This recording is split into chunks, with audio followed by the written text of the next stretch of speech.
जय हिंद। स्वागत है आप सभी का कल्याण जी इस यूट्यूब चैनल पे। लुसेंट स्पेशल क्लास में हम लोग एक तरफ से लुसेंट पढ़ते जा रहे हैं, जिसमें आज हम लोग जैन धर्म के बारे में पढ़ेंगे। थोड़ा सा बैच का इन्फॉर्मेशन है, ये 99 में करवा रहे हैं, ये पूरा कंप्लीट लुसेंट। ये हमारा ऑफलाइन एड्रेस है, यहाँ पे आकर ऑफलाइन क्लास कर सकते हैं। ऑनलाइन पेड बैच से जुड़ने के लिए इस नंबर पर आप मैसेज कर सकते हैं। चलिए, जैन धर्म के संस्थापक, जैन धर्म के संस्थापक और प्रथम तीर्थंकर कौन थे? ऋषभ देव थे। ऋषभ देव का चिन्ह पूछता है, तो ऋषभ का क्या था? ऋषभ का चिन्ह आगे दिया रहेगा, होगा आगे। कल्पसूत्र जैन परंपरा का सर्वाधिक लोकप्रिय ग्रंथ है। जैन परंपरा का सबसे लोकप्रिय ग्रंथ कौन सा है? कल्पसूत्र है। कल हम लोग एक बौद्ध ग्रंथ पढ़े थे, अंगुत्तर निकाय, बुद्ध का अंग, इसे याद कराए थे ना, बुद्ध का अंग। भाग में, इसके एक भाग में जैन धर्म के 24 तीर्थंकर के जन्म से लेकर निर्वाण तक की विविध घटनाओं का वर्णन किया गया है। जैसे हम लोग में किसी का देहांत हो जाता है, क्या बोलते हैं? मृत्यु हो गया। लेकिन जैन धर्म में उस चीज को क्या बोला गया? निर्वाण बोला गया। क्या बोला गया? निर्वाण बोला जाता है। तो जैन धर्म के 24 तीर्थंकर के जन्म से लेकर के और निर्वाण तक के घटना का वर्णन किसमें लिखा गया है? कल्पसूत्र में किया गया है। किसमें? कल्पसूत्र में किया गया। उनके जीवन की 5 प्रमुख घटना की विशेष रूप से प्रस्तुत किया गया है, जैसे गर्भाधान, जन्म, गृह त्याग, ज्ञान प्राप्ति और प्रथम उपदेश। ये किसके? 24 तीर्थंकर के 5 चीज के बारे में डिटेल में दिया गया है कि गर्भाधान, जन्म, गृह त्याग, घर से भाग गए, ज्ञान प्राप्त हुआ, अब पहला बार उपदेश दिए, उसके बारे में। जैन धर्म के 23वें तीर्थंकर थे पार्श्वनाथ। 23वें कौन थे? पार्श्वनाथ। 24वें कौन थे? महावीर स्वामी। पहले कौन थे? ऋषभ देव, जो स्थापना किए। ऋषभ देव जो स्थापना किए, जो काशी के इक्ष्वाकु वंशीय राजा अश्वसेन के पुत्र थे। ये कहाँ के? जो 23वें तीर्थंकर पार्श्वनाथ थे, ये कहाँ के थे? काशी के थे। कहाँ के थे? काशी के। और किसके पुत्र थे? अश्वसेन के पुत्र थे। काशी के इक्ष्वाकु वंश का राजा था कौन? अश्वसेन। उसके पुत्र थे कौन? ये पार्श्वनाथ। इन्होंने 30 वर्ष की अवस्था में, कितने वर्ष की अवस्था में? 23 वर्ष की। लेकिन पूछेगा गौतम वर्ष कितने वर्ष की अवस्था में? तो गौतम वर्ष 29 वर्ष की अवस्था में। 30 वर्ष की अवस्था में ये संन्यास जीवन को स्वीकारे, और गौतम बुद्ध 29 वर्ष की अवस्था में गृह त्याग कर दिए थे। इनके द्वारा दी गई शिक्षा थी हिंसा नहीं करना। हिंसा मतलब मारपीट, किसी को मारना पीटना नहीं, सदा सत्य बोलना, सदा चोरी न करना, और संपत्ति नहीं रखना। देखिए, जैन धर्म में 4 चीज पहले से चला आता था, जो ये चारों ये दिए हैं कौन? 23वें तीर्थंकर। लेकिन महावीर स्वामी जब आए तो एक जोड़ दिए ब्रह्मचर्य। क्या जोड़ दिए? ब्रह्मचर्य। तो 4 गो कौन दिए? ये है 4 गो शिक्षा कौन दिए? पार्श्वनाथ दिए, 23वें तीर्थंकर। अंतिम से एक पहले, हिंसा नहीं करना, सदा सत्य बोलना, चोरी नहीं करना, और संपत्ति नहीं रखना। ठीक है। अब महावीर स्वामी आएंगे, बाद में सबको इतना टफ बना देंगे। सबसे टफ तो वही है, ब्रह्मचर्य है। महावीर स्वामी जैन धर्म के 24वें एवं अंतिम तीर्थंकर हुए। महावीर का जन्म 540 ईसा पूर्व। कब हुआ जन्म? 540 ईसा पूर्व। वैदिक काल हम लोग पढ़े थे। उत्तर वैदिक काल कब तक? 600 ईसा पूर्व तक। 600 ईसा पूर्व से 60 वर्ष घटाइएगा, 60 वर्ष 660 वर्ष बाद में इनका क्या हुआ? 60 वर्ष बाद में इनका जन्म हुआ। कहाँ पे? कुंडग्राम, वैशाली में। वैशाली तो जानते हैं आप लोग, है वैशाली में है। कहाँ पे हुआ जन्म? कुंडग्राम, वैशाली में। ग्राम कौन सा था? कुंडग्राम में। कुंड में जन्म हुआ, इसे याद रखिए। इनके पिता जो थे सिद्धार्थ, बुद्ध का पिता, इसके महावीर स्वामी के पिता कौन थे? सिद्धार्थ। इसमें बहुत कंफ्यूजन होता है, ठीक है। एक होता है शुद्धोधन। क्या? शुद्धोधन। बुद्ध के पिता का नाम शुद्धोधन, और सिद्धार्थ इनके पिता का नाम क्या है? शुद्धोधन। और सिद्धार्थ में कंफ्यूज नहीं होना है।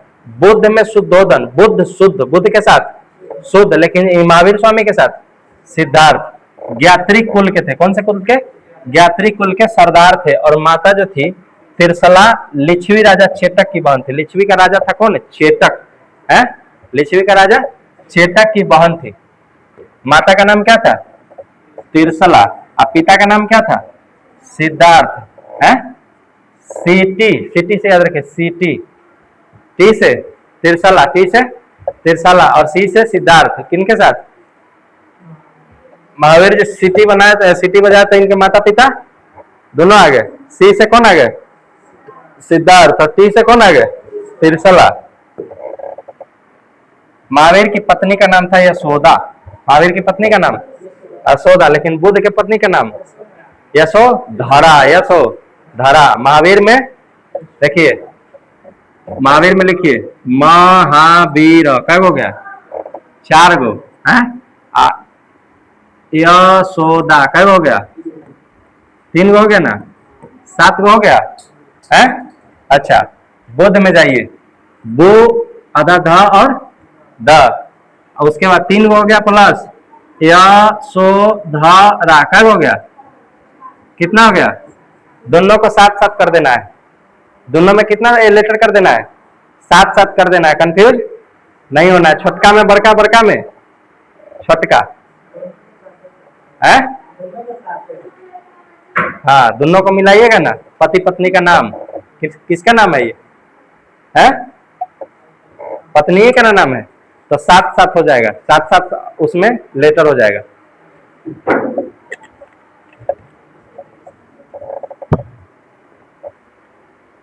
महावीर के बचपन का नाम वर्धमान था। इन्होंने 30 वर्ष की उम्र में, लेकिन गौतम बुद्ध 29 वर्ष में गृह त्याग किया। माता पिता के मृत्यु के पश्चात अपने बड़े भाई नंदीवर्धन से अनुमति किससे लिए?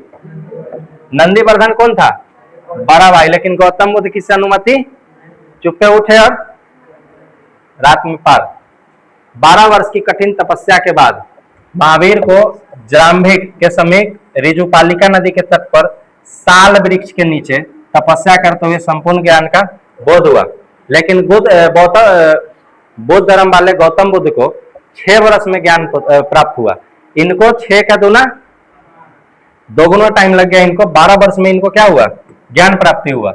ऋजुपालिका नदी, कौन सा नदी? ऋजुपालिका नदी के किनारे जाम्भिक के समीप। कहां पे? जाम्भिक के समीप।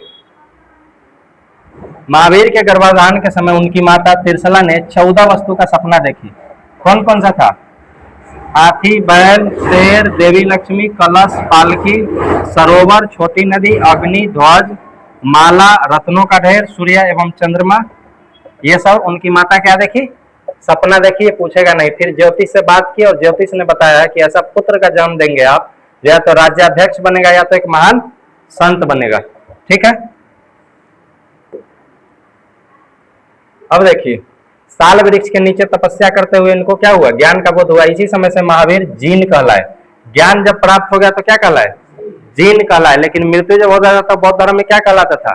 निर्वाण। क्या कहलाता था? इसमें जैन धर्म में निर्वाण। अरहत कहलाए। अरहत मतलब पूज्य, और निग्रंथ मतलब बंधनहीन। बंधन से बंधनहीन, अब बंधन में नहीं है। उत्तरायण सूत्र में एक सूत्र था कल्प सूत्र, जिसमें 24 तीर्थंकर के जन्म से लेकर के मृत्यु तक का वर्णन था। कौन सा सूत्र? कल्प सूत्र। लेकिन ये है उत्तरायण सूत्र। अच्छा, एक और क्वेश्चन, जितना भी में सूत्र लगा मिलेगा वो सब कौन सा ग्रंथ मारिएगा? दे देगा बुद्ध ग्रंथ और जैन ग्रंथ साथ में, बोलेगा इसमें से कौन सा बुद्ध ग्रंथ नहीं है या कौन सा जैन ग्रंथ नहीं है। जितना में सूत्र लगेगा सब कौन सा ग्रंथ? हाँ, वो सब बुद्ध ग्रंथ है। ठीक है। सुत्त पिटक, बिना पिटक, अभिधम पिटक। लास्ट में क्या है? पिटक है ना। सुत्त पहले बोल रहे हैं, हम अंत में बोल रहे हैं। उत्तरायण सूत्र में महावीर की शिक्षा का वर्णन है, जहां भिक्षु के आचार संहिता का पालन करने का वर्णन किया गया है। भिक्षु क्या करता था? आचार संहिता का पालन करता था। कौन सा सूत्र में है? उत्तरायण सूत्र में। महावीर ने अपना उपदेश प्राकृत भाषा में, कौन सा भाषा में? प्राकृत भाषा में। पॉइंट बहुत इंपॉर्टेंट है, बहुत बार पूछा गया है, जिसको अर्धमागधी कहा गया है। अर्धमागधी भाषा में दिया था। प्राकृत भाषा में कौन दिया है उपदेश? महावीर। जैन धर्म का भाषा पूछेगा तो कौन सा भाषा? प्राकृत भाषा। कौन सा भाषा? प्राकृत या अर्धमागधी भाषा में दिया। महावीर के अनुयायियों का मूलतः निग्रंथ कहा जाता था। क्या कहा जाता था? निर्ग्रंथ मतलब बंधन हिन। महावीर के प्रथम अनुयायी उनके दामाद कौन बने? जामिल। महावीर के प्रथम या अनुयायी जमाली, जमाली बोला जाता है, जमाली ना है, जामिल जमाली जो भी नाम है। इनके वो बेटी थी, क्या नाम था? प्रथम जैन भिक्षुनी नरेश दधिबावन की पुत्री चंपा थी। किसकी पुत्री थी? नरेश दधिबावन की पुत्री चंपा थी। तो पहला जो अनुयायी था, दामाद क्या था? जमानी, जमाली, लेकिन भिक्षुनी मतलब महिला प्रथम कौन थी? चंपा। जमाली और चंपा, पुत्री का नाम था अनुजा प्रियदर्शनी। क्या नाम था? अनुजा प्रियदर्शनी, जमाली की पत्नी। यह देखिए बहुत इंपॉर्टेंट है, यहां से क्वेश्चन पूछेगा। सांड को ना वृषभ भी बोलते हैं, क्या बोलते हैं?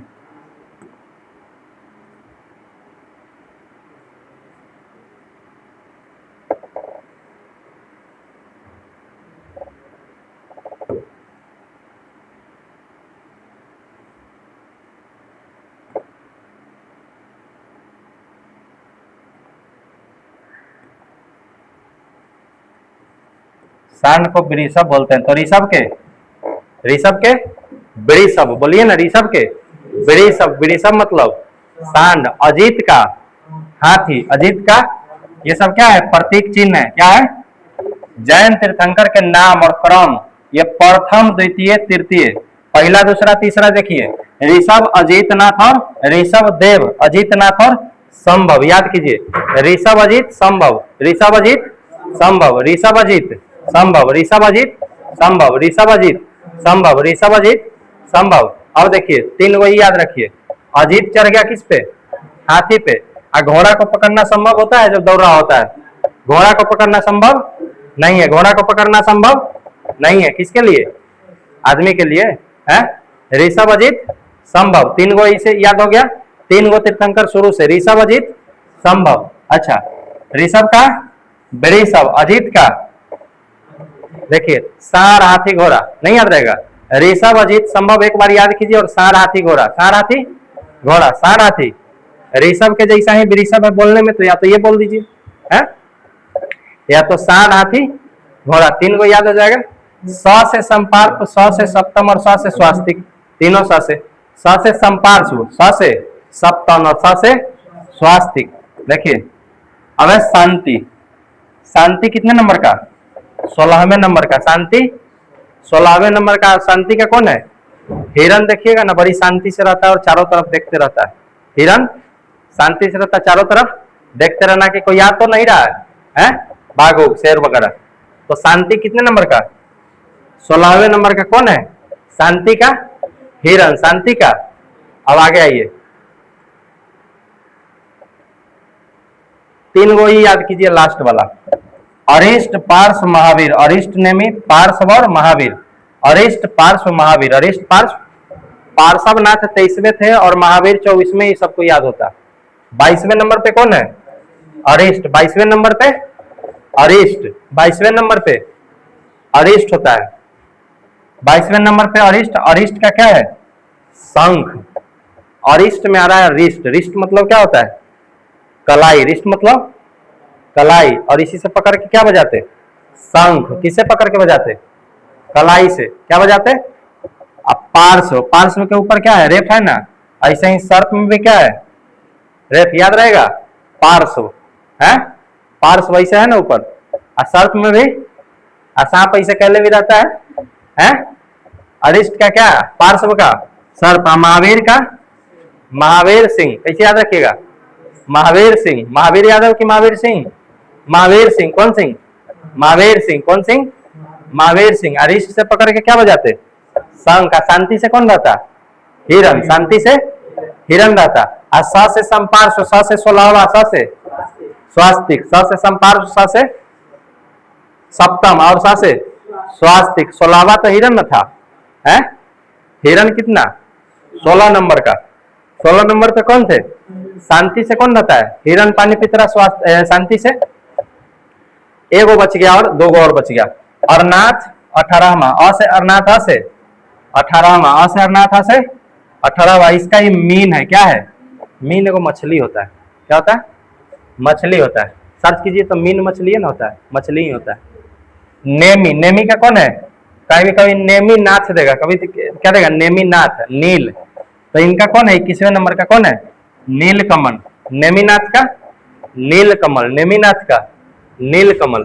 अ से अरनाथ, अ से 18 और मीन, अ से अरनाथ, अ से 18 मीन, अ से अरनाथ, अ से 18 मीन। और नेमीनाथ का क्या है? न से नेमीनाथ का, न से रिष्ट पकड़ के क्या बजाते? शंख। रिष्ट पकड़ के, रिष्ट से शंख। और ये कितने नंबर का है? ऋषभ, अजीत, संभव, तीन को याद कराए थे।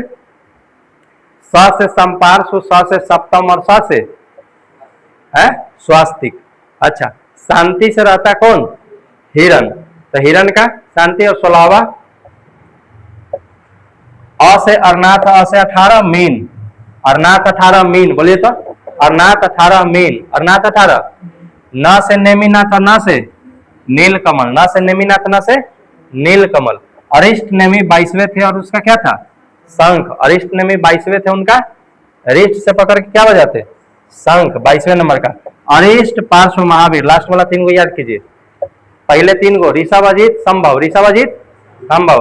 और लास्ट वाला तीन को अरिष्ट, पार्श्व, महावीर, अरिष्ट, पार्श्व, महावीर, अरिष्ट, पार्श्व, महावीर। मिला? दो जैन तीर्थंकर ऋषभ देव और अरिष्ट नेमि के नाम का उल्लेख ऋग्वेद में मिलता है। देखिए, दो गो, एगो ऋषभ थे क्या? संस्थापक, और पहला नंबर, और ये 22वां नंबर। एगो पहला का और एक दो गो का कहा मिलता उल्लेख है? ऋग्वेद में मिलता है। पहला नंबर का और 22वें नंबर का उल्लेख कौन से में मिलता है? ऋग्वेद में मिलता है। मतलब ये सब वैदिक काल में ही थे। कहाँ पे थे? है? कहाँ देख रहे हो? गूगल पे, चैट जीपीटी पे? वो सब वैसे पता, उल्टा पुल्टा बताता है।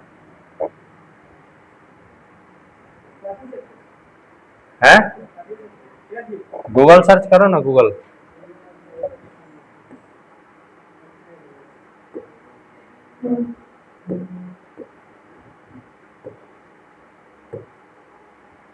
महावीर ने अपने शिष्य को 11 गंधर्वों में विभाजित किया था। कितना गंधर्व में?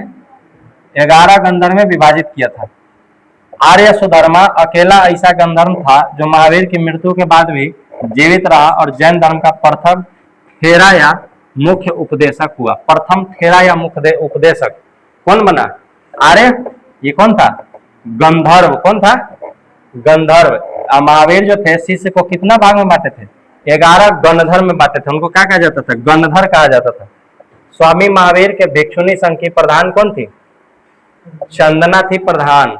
चंदना थी। प्रथम महिला भिक्षुणी कौन थी? चंपा। अच्छा, प्रथम जैन धर्म इस भिक्षु कौन था? भिक्षु जमाली, उनका दामाद, लेकिन भिक्षुणी चंपा। 300 ईसा पूर्व में मगध में 12 वर्ष का भीषण अकाल पड़ा। इसके कारण भद्रबाहु अपने शिष्य सहित कर्नाटक चले गए, किंतु कुछ अनुयायी स्थूलभद्र के साथ मगध में ही रुक गए। देखिए, जैन धर्म का आगे चल के क्या हो जाता है? विभाजन हो जाता है। इसमें शॉर्ट में दे रखा है, आगे चल के क्या होता है? विभाजन होता है। एगो जैन धर्म के नेतृत्व में एगो ये भद्रबाहु, एक स्थलभद्र, भद्रबाहु और स्थूलभद्र के नेतृत्व में। तब भद्रबाहु जो होता है, ये क्या करता है? अपना चेला को लेके जब और यहाँ पे भीषण अकाल पड़ता है तो भूखे मरने के बजाय छोड़ता है कि हम यहाँ से भाग जाएंगे। कहाँ से? अपने क्षेत्र से, मगध वाले से। तो ये भागने के बजाय भागने का कोशिश किया और ये भाग गया। भौ से भाग गया। कौन? भौ से भद्रबाहु। अकाल पड़ा तो कौन भाग गया? भद्रबाहु भाग गया। और स्थूलभद्र जो था ये मगध में ही रुक गया। अब देखिए, भद्रबाहु के वापस लौटने पर मगध के साधुओं से उनका गहरा मतभेद हो गया, जिसके परिणाम स्वरूप जैन मत श्वेतांबर और दिगंबर नामक दो संप्रदाय में, देखिए दो बात, एगो था भद्रबाहु और एगो था स्थूलभद्र। दो के नेतृत्व में दो लोग दो गुट में क्या हो गए? बट गए। भद्रबाहु अकाल पड़ा तो भाग गया, स्थूलभद्र अकाल पड़ा तो अस्थायी रहा। एस से स्थूलभद्र क्या रहा? अस्थायी, यहीं पे रुक गया। लेकिन भ से भद्रबाहु भ से भाग गया। भद्रबाहु जब भागा ना तो कपड़ा खोलते हुए भागा। जैसे मान लीजिए कोई दौड़ रहा है, दौड़ के भाग रहा है और अपना शर्ट खोल के फेंक रहा है, तो भद्रबाहु जब भागा था तो एगो पूछेगा कि वो दिगंबर था, एगो श्वेतांबर था। है दिगंबर का मतलब क्या होता है? दिशा हो वस्त्र जिसका। दिशा किसका? दिशा हो वस्त्र जिसका। मतलब ये बोला कि हमारे चारों दिशा में जो दिशा है ना चारों, यही हमारा क्या है? वस्त्र। और ये नंगा रहना चालू कर दिया कौन? भद्रबाहु वाला जो भागा था यहाँ से। स्थूलभद्र जो था ये श्वेत वस्त्र धारण करना चालू किया। कौन? स्थूलभद्र। तो एस से स्थूलभद्र, एस से अस्थाई रहा, स से स्थूलभद्र, स से अस्थाई रहा और स से सफेद वस्त्र धारण किया। याद रहेगा ना तीनों है। अब भद्रबाहु क्या किया? दिगंबर का नेता कौन है? भद्रबाहु। और श्वेतांबर का नेता कौन? स्थूलभद्र। क्या इसी के साथ भाग गया था? कौन? भद्रबाहु के साथ है चंद्रगुप्त मौर्य। कौन भाग गया था? चंद्रगुप्त मौर्य। उधर ही संलेखना विधि से जाके प्राण त्याग दिया। संलेखना विधि जैन धर्म में होता है भूखे मर जाना। भूखे खाना पीना छोड़ दिए है, हड्डी गल गल के मर गए पूरा, उसी को कहा जाता है संलेखना विधि। बोलता है जैन धर्म में कि जो आत्मा है ना अंदर, इतना तरपा दो ना इसको कि सब शरीर छोड़ के जाए ना, दोबारा धरती पे आने का कोशिश दुनिया में ना करे। ठीक है, इतना तरपा के भेजो इसको। वही है संलेखना। भूखे कोई रहेगा मरेगा, कितना तरफ तरफ के मरेगा है? नहीं मरेगा। एक टाइम खाना नहीं मिलता तो लगता है पूरा प्राण निकलने।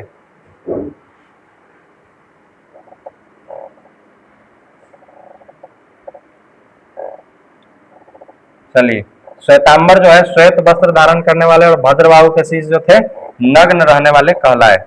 इसमें कोई डाउट? आगे हम लोग सेकेंड पार्ट में करेंगे।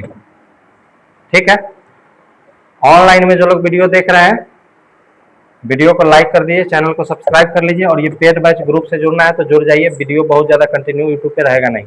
ठीक है, थैंक यू।